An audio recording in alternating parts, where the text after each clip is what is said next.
in communities across Miami, including parishioners at St. Joseph's Catholic Church in Surfside, Florida, are coming together to mourn the victims of the building collapse. As we were driving here right now, it was like, wow, it's right there, right next to our church. This is just such a small thing in comparison to 9/11, when it was so surmountable in New York, what happened. You figure that this is our 9/11 here. This is our 9/11. Thank God for the first responders, for those wonderful canine dogs, for these people that, put their life on the line. Joining us now, pastor at St. Joseph Church in Miami Beach, Father Juan Sosa. Father, thank you so much for being on the show this morning. I know there may be parishioners who are missing. Tell us, first of all, what your church is doing to try and help those who are in so much pain right now, and your thoughts when you first heard of this. When I first heard of this, it was, thank you for having me. When I first heard of this, I was probably walking on the beach, which I do every morning very early, and I saw the collapse, and I was very surprised. Our families, immediately we got a list of the members of our parish who were in the building. We began to call them, very grateful for the ones who were not there present and at the building at that time, and very grateful for the ones who were able to escape or leave the church, the building before it collapsed completely. But very few, we have been contacting family members as well. Very few of those that live there we have heard from, although the phone calls have been there. It was kind of a very shocking experience. This is a very quiet community, a prayerful community. Our parish is very much involved in supporting them as much as we can. Perhaps we don't have the financial resources that are necessary, but all of Surfside is helping out, and we're very supportive, especially with our prayers. We're comforted by the Holy Father, Pope Francis, sent us a message through the Archbishop of Miami, and we're very grateful for that as well. Well, and your church, of course, is a neighborhood church for so many people that were in the building, because it's only 2 blocks away. And there's so many stories, some stories that you've talked about, the story of an 11-year-old girl who actually received her first communion at your church, and now she, her mom, dad, and a sibling missing.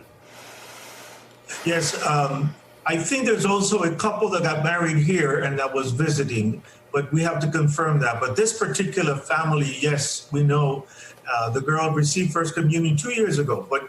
And at the evening vigil that we had on Saturday night, a neighbor came in from another building with a daughter that was the girlfriend or friend of that little girl, and she was bringing flowers. And I was very moved by the child, who was very much aware of the situation, but wanted to pray for her friend whose family was there.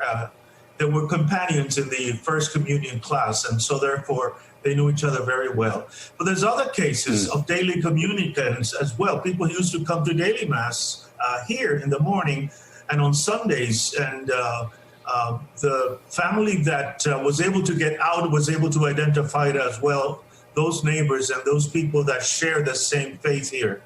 We're all working together with the Jewish community, with the Protestant community. I've received very many messages of support from Christian churches, Orthodox churches, Jewish rabbis, and it's a tremendous experience. Our parish community was very somber yesterday at Mass, and yet they were able to join together. The choice of music was very appropriate, and the way that they prayed meant that they wanted to continue to help in the midst of the shock that we're experiencing.